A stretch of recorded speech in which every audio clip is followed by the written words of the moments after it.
Je ne sais pas si je suis faite pour ça. Est-ce que je vais réussir à faire comme elle, à faire comme lui, à réussir telle ou telle pratique? Si tu as ce type d'interrogation, de phrase dans la tête, eh bien reste avec moi parce que ce ne sont vraiment pas les bonnes questions à se poser. J'ai une conviction profonde. Si nous mettons 100 sonothérapeutes dans la même pièce, eh bien il y aurait 100 façons différentes d'accompagner avec le son. Ta plus grande force, ce n'est pas de réussir à faire comme les autres, mais c'est de révéler ta magie sonore unique à toi. Dans cette vidéo, je vais te partager comment tu peux la découvrir et reste bien jusqu'à la fin puisque je vais te révéler 4 archétypes de sonothérapeutes dans lesquels tu peux très probablement te reconnaître.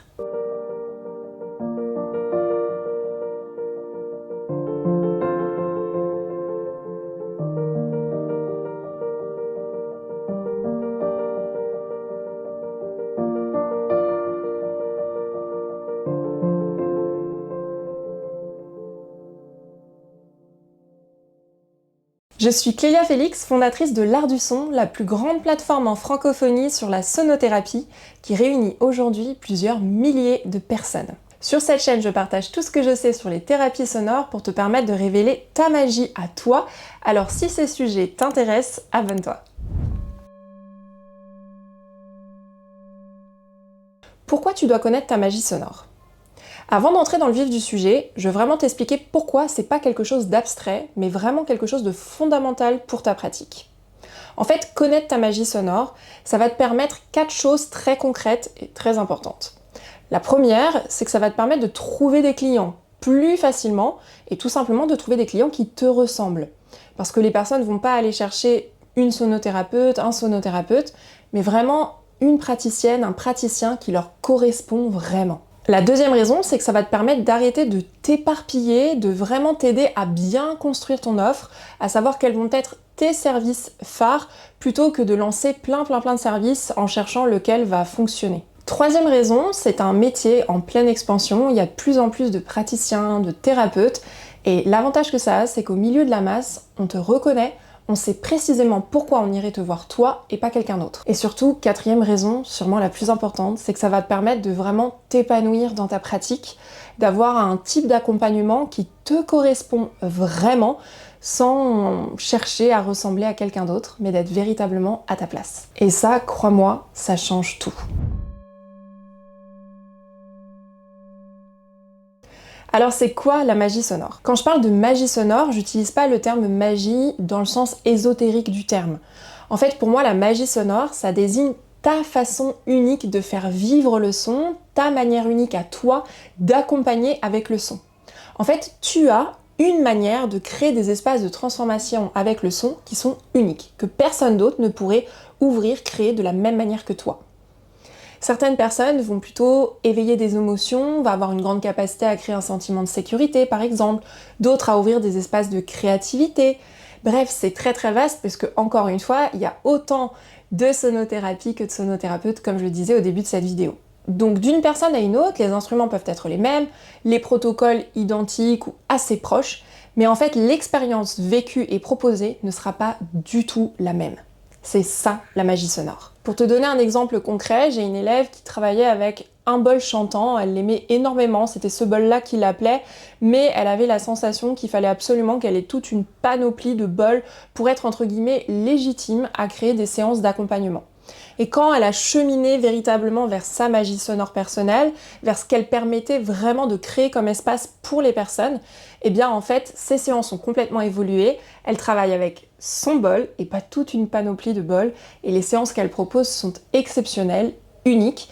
Et donc voilà, ça c'était le premier exemple que je voulais te partager. Le deuxième exemple que je vais te donner, et ça concerne pas mal de mes élèves, sont des personnes qui vont à la base ne pas du tout s'intéresser à la voix, même partir du principe que leur voix par exemple n'a rien d'exceptionnel ou qu'ils chantent faux. Bref, ils se sont jamais vraiment ouverts à la perspective qu'ils avaient vraiment quelque chose d'exceptionnel avec leur voix à proposer à des personnes. Et en allant à la rencontre de leur magie sonore, ils vont révéler qu'en réalité, ils ont quelque chose d'incroyable qu'ils peuvent proposer dans leur séance autour de la voix, avec leur voix, soit en proposant des pratiques vocales, soit eux-mêmes en faisant des pratiques vocales ou en chantant pour d'autres personnes. Bref, tu vois, c'est un exemple, mais il en existe énormément d'autres. Et enfin, je peux te donner encore l'exemple d'une troisième élève qui explorait beaucoup de choses dans la sonothérapie et qui se perdait un peu dans tout ce qu'il y avait parce qu'il y a beaucoup de choses dans la sonothérapie. Et donc comme on est passionné par le son, on se dit bah qu'est-ce que je vais faire? Est-ce que je fais des massages au bol? Est-ce que je fais des pratiques au diapason? Des voyages au tambour? Enfin bref, il y a tellement de possibles.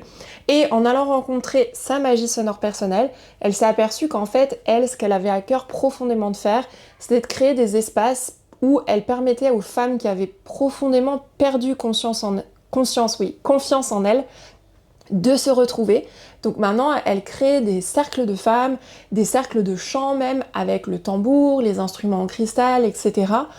Et elle a vraiment mis en place un accompagnement spécifique avec le son, dédié pour ce public-là, et ça lui permet de se sentir extrêmement épanouie dans sa pratique, de se sentir tout simplement à sa place, mais aussi à ses clientes, de savoir que c'est vers elles qu'elles vont se diriger par rapport à leurs problématiques personnelles. Tu l'auras compris, finalement, vouloir faire comme les autres, c'est un petit peu un écueil, une erreur à éviter. Même si observer ce que font les autres, ça nous permet d'aller à la rencontre de nous-mêmes, de ce qui nous plaît, de ce qui nous plaît un petit peu moins, de ce qui nous touche, de ce qui nous appelle. L'idée, ça va pas être de calquer exactement ce que fait une personne sur notre pratique à nous. Parce qu'au début, on cherche la méthode, le protocole, le bon instrument. Mais avec le temps, avec l'expérience, je me suis rendu compte que véritablement, ce qui touchait profondément les personnes, c'était des praticiens, des praticiennes qui avaient trouvé leur propre couleur, leur propre sensibilité, encore une fois, leur propre magie sonore. Alors concrètement, elle ressemble à quoi ta magie sonore? Parce que tu l'auras compris, elle peut prendre énormément de formes et sûrement une forme qu'aujourd'hui tu n'envisages peut-être pas du tout. Ça peut être d'utiliser une pratique vocale en particulier ou un instrument d'une manière très particulière, le handpan, le diapason, le tambour, que sais-je. Ou ça peut être d'accompagner un type de public bien particulier à un moment de leur vie. Par exemple, la fin de vie, des femmes qui essayent d'avoir un enfant, accompagner les enfants. Bref, ta magie sonore, elle se trouve au croisement, à la rencontre entre ta sensibilité, ton histoire, ton vécu, ton expertise aussi bien sûr, et les pratiques sonores.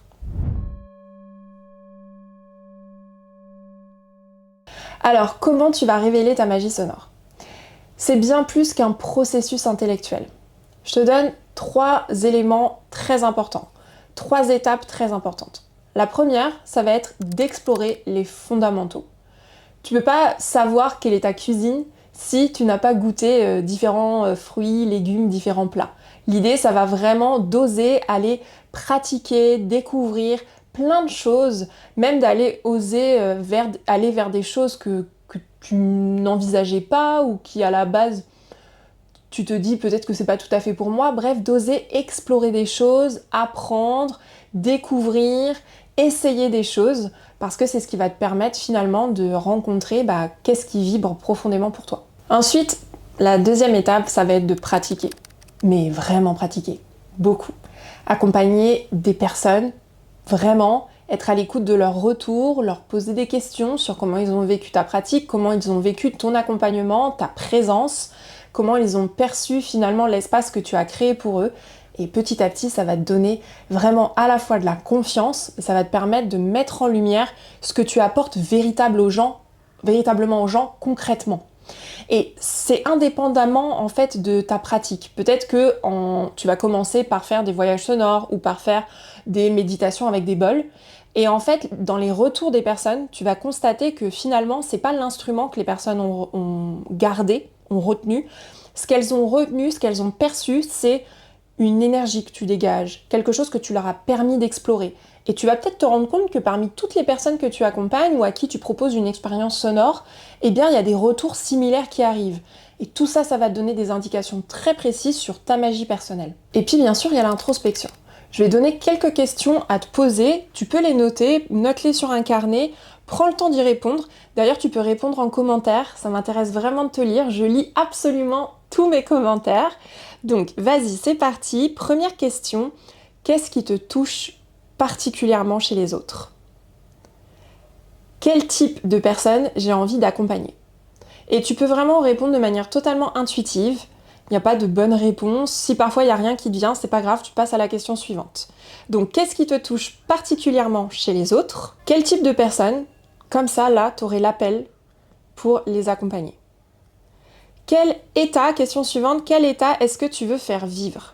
Qu'est-ce que tu aimerais éveiller chez les personnes comme sensation, comme émotion? Comment en fait tu aimerais que les personnes se sentent quand elles ressortent de ta séance? Donc là, tu peux mettre tous les mots-clés. Quelle sensation je veux que les gens emportent en repartant? Qu'est-ce que tu veux faire vivre concrètement comme émotion, comme état? Troisième étape dans l'introspection, vraiment c'est une question, une phrase qui est hyper intéressante, c'est d'écrire et de compléter la phrase « La vie est de quoi le monde a besoin selon moi ». Pour toi, la vie, elle est comment? Et le monde, il a besoin de plus de quoi? Il a besoin de plus de quoi, de moins de quoi? De quoi le monde, il a besoin selon toi? Et donc, est-ce que tu peux apporter ces choses-là avec le son? Bien évidemment, tu t'en doutes. Et puis, dernière question, qui est plus une question que tu vas garder avec toi pendant ta pratique, c'est à quel moment je me sens complètement moi-même. Alors, quand je me sens complètement moi-même, ça peut être dans ton quotidien, et ça peut donner des indications très précises sur l'environnement dans lequel tu t'épanouis, dans l'environnement dans lequel tu te révèles, mais des situations aussi dans lesquelles tu te révèles. Et aussi, demande-toi à quel moment, quand j'accompagne les autres, dans ma pratique de sonothérapeute ou de thérapeute, je me sens complètement moi-même. Donc dans ton quotidien, mais aussi quand tu accompagnes les personnes. À quel moment tu te sens complètement toi-même? Et bien sûr, si tu pratiques pas encore la sonothérapie, tu peux bien sûr répondre à ces questions-là en te projetant en fait dans la pratique. Si je pratiquais, qu'est-ce que j'aimerais faire vivre aux autres? C'est pas important si t'as pas encore mis en place une pratique professionnelle de la sonothérapie, bien sûr. Même si tu débutes totalement, tu peux avoir cette réflexion et commencer à aller rencontrer ta magie sonore. Et enfin, quelque chose qui est très important pour moi à te partager, c'est que la magie sonore, elle n'est pas figée. Tu vas pas avoir la même toute ta vie, ou pas, peut-être que si. Mais généralement, la magie sonore, elle évolue. Elle évolue avec le temps, avec la vie. Nous changeons, nous sommes des êtres de transformation. On va vivre des choses dans notre vie qui vont nous faire changer, nous faire évoluer, je sais pas, devenir parent, déménager, enfin bref, toutes les expériences que la vie va te proposer, eh bien elles vont te transformer. Et donc de fait, ta magie sonore, elle va aussi évoluer. Moi personnellement, je n'accompagne pas du tout aujourd'hui de la même manière que ce que je faisais il y a 10 ans. Je ne propose pas les mêmes types de séances, pas de la même manière. Ces choses-là, elles évoluent, c'est normal, c'est naturel et c'est absolument magnifique. Et comme promis, maintenant voici 4 archétypes de sonothérapeute. Le premier, c'est l'archétype de l'enchanteresse. C'est plutôt une sonothérapeute, un sonothérapeute qui va créer des espaces de beauté, d'émerveillement, d'enchantement. Deuxième archétype, le ou la barde. C'est le praticien, la praticienne qui va accompagner avec la voix, pourquoi pas aussi les histoires, les récits, le chant. Et bien souvent aussi les contes. Troisième archétype, les yogis du son sont des personnes qui ouvrent des espaces de recentrage, de clarté de l'esprit, à travers notamment le silence, la méditation, et qui vont vraiment accompagner notamment l'apaisement du mental, du système nerveux. Mais il y a tellement plus de choses à dire sur cet archétype et sur tous les autres de manière générale. Et quatrième archétype, les shifters, ça ce sont des personnes qui accompagnent merveilleusement les états modifiés de conscience, qui aiment faire voyager à l'intérieur de soi et pourquoi pas aussi dans d'autres dimensions. Ils accompagnent les grandes transformations, les grands passages de la vie. Mais il en existe 3 autres et il y a vraiment pas mal de choses à dire sur chacun de ces 7 archétypes de sonothérapeutes, de magiciens, magiciennes sonores.